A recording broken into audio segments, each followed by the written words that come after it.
Come, Holy Spirit, come, Holy Spirit. Bless this unworthy priest, that I may share with humility and with the heart, and that people who listen with their hearts. Come, Holy Spirit, come. Sisters and brothers, happy to be back after 2 Sundays. And when I prayed at the beginning of the Mass, I said, Father, Son, and Holy Spirit, salamat po, nakabalik po. Because anything could have happened in a long trip like that. At salamat po, Lord, Father, Son, and Spirit, buhay pa ako ngayong umaga. And Father, Son, and Holy Spirit, reporting for Judy. Sana po lahat tayo have that mindset palagi na we have a master. Kung mayroon kang master sa buhay mo, hindi ka mayabang, hindi ka matapang, hindi ka masungit. Kasi you are reporting to someone bigger than you. And that's someone who loves you. Wow! Ang daming nangyari. Many changes. When I left, we were all abaniko at mga mainit mga ulo. Mainit. Now, pleasant, malamig-lamig na, maulan-ulan pa. The weather has changed. What else has changed? Tignan mo ngayon katabi mo, may nagbago ba sa kanya? Na bago ba yung kilay mo? Bago ba yung eyelashes mo? Yan. People change. Things change. But one thing never changes. The love of God never changes. Ang pagmamahal po ng Ama, Anak at Espiritu, hindi po nagbabago yan. Today, we thank God, Father, Son, and Spirit. At be confident, kapatid. Ano mang pinagdadaanan mo, basta, mahal ka ng Panginoon. I hope you hold on to that. Don't get disrupted what happens around you. As long as the trunk is firm, don't worry about the branches swaying in the wind. Basta matatag po. And this is what we'd like to say today. Thank you. The Father, Son, and Spirit loves you. Paki-bless mo ngayon katabi mo. The Father, Son, and Spirit love you. At sabi mo sa katabi mo, mahal ka ng Ama, Anak, at Espiritu Santo. Todo-todo. Walang pagbabago. Pati ang pusa, paano may pusa dito? Umahagap din ng pagmamahal ng ating Panginoon. Mga kapatid, please don't forget, yun lang po ang kapitan natin. And mayroon nga pong wedding anniversary ng isang elderly couple. Medyo matanda na sila. Sabi ni husband, my wife, my dear wife, my love for you is tried and true. Eh, yung misis medyo mahina ang pandinig. Yeah, I'm tired of you too, sabi niya. Ay. The Lord does not get tired of us. That's amazing. We get tired of ourselves. We get tired of other people. But God continues to love us. That's the nature of God. Sana po, we pray in this Mass, na sana mas panatag po sana ang ating journey of loving. Kasi marami sa atin, konting pundi lang, napundi na, wala na yung loving. Meron ka lang hindi napagbigyan, wala na yung loving. Very, very fragile way of loving. The Trinity way of loving is solid. Sana po, sa family natin, mas solid. yung mga malilit na bagay, huwag na natin masyadong patulan. I learned something lately, and it has helped me journey more peacefully. Alam niyo po madalas, hindi ka happy kasi may kunting bagay lang na-upset ka na. Alam mo kapatid, kung na-upset ka, you were set up by the evil one. Nawala ka na ng gana. Mayroon lang sigurong natinig ka, may nasabi, hindi ka napagbigyan, upset ka na. Because you are not grounded on the love of God. How do you avoid this? Well, I have an acronym. I call it SPAM. Ano yung SPAM? I call it silly, petty, adjustable matter. Many times, yung mga na-upset ka, hindi naman talaga importante. It's a silly matter. It's a petty matter. Pwede namang i-adjust yan eh. Kaya lang ikaw, nag-focus ka na doon, kaya upset ka na naman. Alam mo yung gawin niyo sa spam, di ba? Spam, dinidelete, o kaya dinidisregard. Watch out. Ano yung madalas na pinoproblema mo o nang babagabag sa'yo? Are they really essential matters? Baka spam lang yan. Treat them as spam. Yung mga negative na tao, spam mo sila. Why should you be affected by negative people? Ano man ang gawin mo, nandiyan pa rin sila. So, treat them as spam. Silly, petty, adjustable material. Mga kapatid, pakicheck mo nga yung mga spam sa buhay mo. Huwag mong patulan lahat. That's what I'm saying. Choose your battles. I keep saying, I'm 70 years old. Pipiliin ko na yung papatulan kong problema. I cannot handle all problems. I'll just choose what is important. I don't waste my time anymore feeling bad, feeling hurt. What for? So, dismiss. Do you get what I'm trying to say, mga kapatid?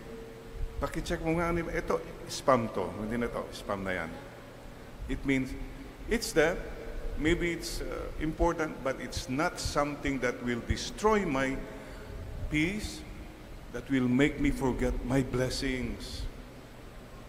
Ang dami kang blessings, hindi mo na nakikita kasi yung mga maliliit na bagay, yan ang pinapatulan mo. What's the biggest blessing we have? We're still alive. Isn't that the greatest blessing? Oh, may mga nagmamahal sa'yo. So, kung ini-spam mo pala, mas maganda kasing relo niya, spam. Silly, petty, adjustable material. Ano pong kabaliktaran ng spam? I call it gem. Focus on the gems you have. These are God encounter moments. These are God encounter matters. The life of your loved one is a gem. Yung nakapag-usap kayo ng masinsinan, that's a gem.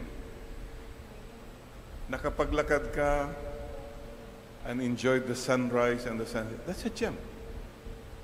Ito po mga importante. Alam niyo po kasi, ang buhay kasi parang life. Basta what is important is yung mahalaga. And remember this, wherever you are there. And God, Father, Son, and Spirit are there. Kapatid, focus on the Lord, not on the load.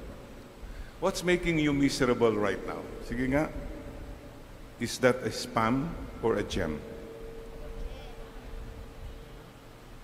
You decide. If you treat it as a spam, you're free. Hindi ka na-apekta. If you treat it as a gem, it's your choice. I hope palagi mong i-focus sa mga gems ang buhay mo. Worry not about the branches swinging in the wind as long as the trunk is firm. Ito po ang hinihingi ko sa Trinity. Tayong lahat sana, we focus more on the gems of our lives, not on the spans of our life. And you know, mga kapatid, we all have a mandate. Baka nakalimutan natin, nakafocus ka sa mga kung anong spam, ano-anong spam.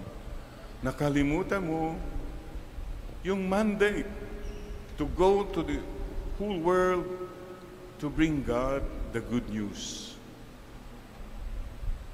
Question. Today you ask yourself, we ask ourselves, what have I done to make God known? Naipakilala ko na ba si Lord sa ibang tao? Don't go far. Start in your home. Have you brought the children closer to God? Have you brought your husband, your wife, closer to God? Have you brought your helpers, drivers, your workers, your friends closer to God? Ito pong mga gems ang dapat natin fino-focus. Sana at the end of our life, we will face God, Father, Son, and Spirit and say, reporting for duty, Lord, I did my best na naipakilala ko po kayo sa ibang tao. You have made God known. Ang problema marami sa atin, you make yourself known. Palagi mong sarili mo ang pinapakilala mo. What for? If you have not made God known to others. He must increase, I must decrease. By the way, Trinitarian ba ang home ninyo? The Father, Son, and Spirit, are they with you? What's a Trinitarian home? I call it CAP, C-A-P. It's a home where there is C, communication. Nag-uusap ba kayo? Nagkakasama ba kayo? Nagkikita ba kayo?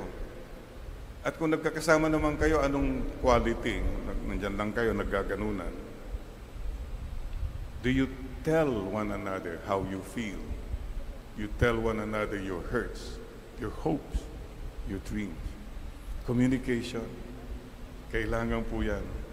Talk, listen, and understand. Please learn to establish that. Kung wala pong communication, wala pong Trinitarian home. Even a community that stops communicating with each other, nawawalan po yung Trinitarian home. Number 2, C, A, mayroon bang appreciation sa isa't isa? Nasasabi mo niya sa isa't isa, uy, okay ka. Or, uy, sorry ha. Uy, I love you. What are the 3 most important words in life? Say them more often. Thank you. I'm sorry. And I love you. Have we say that now? Thank you. Sorry. I love you. Let's all tell the Father, Son, and Spirit now. Lord, Father, Son, and Spirit, thank you. Sorry. I love you. Baka gusto mong sabihin na sa katabi mo rin ngayon, Trinitarian, thank you ha. Oh, sorry. I love you. Then, that captures everything. And one more thing kailangan po in any relationship, any home, any community, P, patience. Pasensya lang. You communicate, you appreciate, and you be patient with one another. Why? The Lord does not give up on us. Let's not give up on one another. Let's not give up on ourselves. Mga kapatid, keep that in mind. Cap tayo. Cap. Cap. Amen and amen. Dear brothers and sisters, today, don't forget, mahal na mahal ka ng Ama, Anak, at Espiritu Santo. Remember that I shared with you before ordination, I was asking the Lord, I remember that place in Baguio, Sunnyside Retreat House, bago mag-benediction ng gabi. I was asking, Lord, talaga bang gusto niyong magpare ako? Kung magiging masamang pare ko, kahit huwag na lang po. I was asking the Lord. And I bowed my head. It's a theophany. A theophany is hard to explain. But it's clear to the one who went through it. Parang nakita ko yung Father, Son, and Spirit. Tapos nagsalita yung Holy Spirit. Spokesman. Sabi, you're asking kung pinili ka namin. The Holy Spirit said, you know, Jerry, the Father, the Son, and I had a meeting, and we have chosen you to become a priest. Wow! Pinagmimitingan ka pala ng Father, Son, and Holy Spirit. That hit me. Who am I? Kapatid, don't you know na pinagmimitingan ka ni Lord, Father, Son, and Spirit, ano man pinagdadaanan mo? Right now, siguro the Father, Son, and Spirit are saying, oh, medyo nawawalan na siya ng gana. They are concerned about that. Please don't forget that. Hindi ka basta-basta. Hindi ka just. Mahal ka ng Ama, ng Anak, at ng Espiritu Santo. We bow our heads now and let the Father, the Son, and the Holy Spirit bless you, love you, and embrace you.